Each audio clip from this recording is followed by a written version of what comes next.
Also like to thank the organizers for putting this on. I think it's great. Anyway, today I'm talking about geospatial techniques in plant improvement.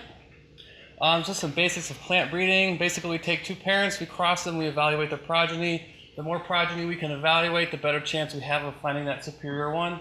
There's two sources of information that we use, genetic and phenotypic. Genetic obviously is what their actual genetic code entails, and then their phenotype is what you see, or more importantly, what you eat.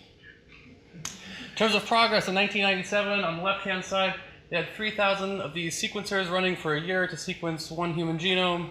In 2014, you can do it in about 2 weeks on this benchtop module. On the right-hand side, in 1974, this is how you measured plant height of a cactus. In 2014, we're still doing it the same way.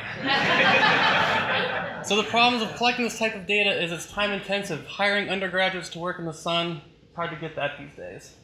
Limited amount of data collected, as well as extremely expensive. This photo down here is of one half of an experiment. It's about 7.5 acres. It takes about 2 days to collect data on it. So the solution to that is high throughput phenotyping.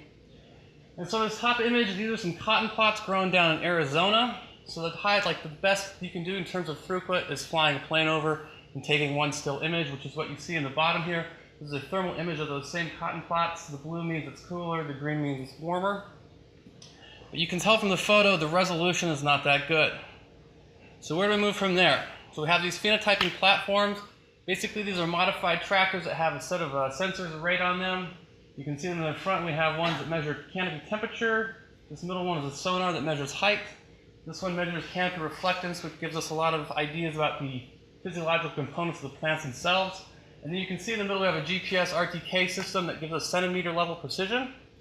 So this tractor drives through the field collecting a ton of data. So here's that same cotton plot, and again, this is about 1/2 hectare. And the bottom, this has been geoprocessed, sorry, but each one of these circles represents one data point. Each line represents one unique cotton variety. And so automatically you can see, compared to that thermal image, that right away we have pretty precise data. This 1 meter resolution, we can literally bump that up to centimeter level, depending on the GPS system. And so right away, this is allowing us to do some pretty precise studies.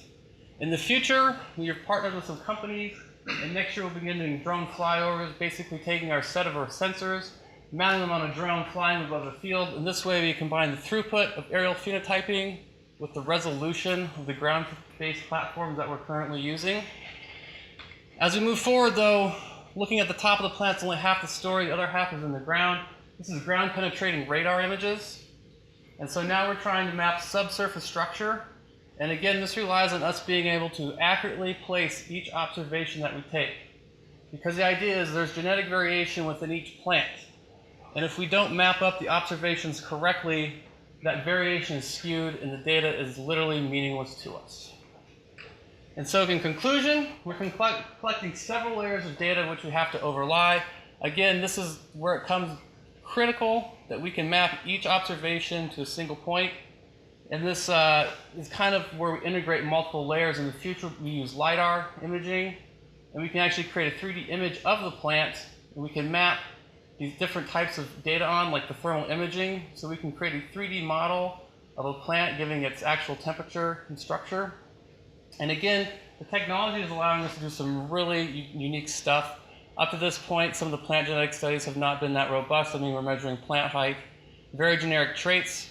Now we are able to measure traits that have more important to us, like drought and heat stress. In order to phenotype these types of traits, you have to collect data multiple times throughout the season, which previously in that field, that tractor drove through the field and collected all that data in under 30 minutes. To do that with an undergraduate, I don't care how many you have, literally it would take you probably a day.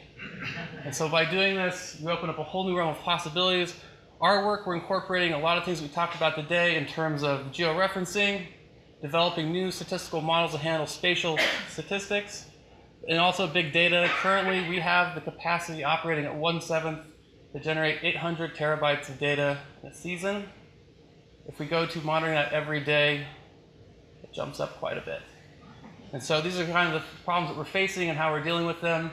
And we're looking to collaborate with people. We have a lot of cool stuff. We have artificial intelligence, autonomous robots that we're starting to work with.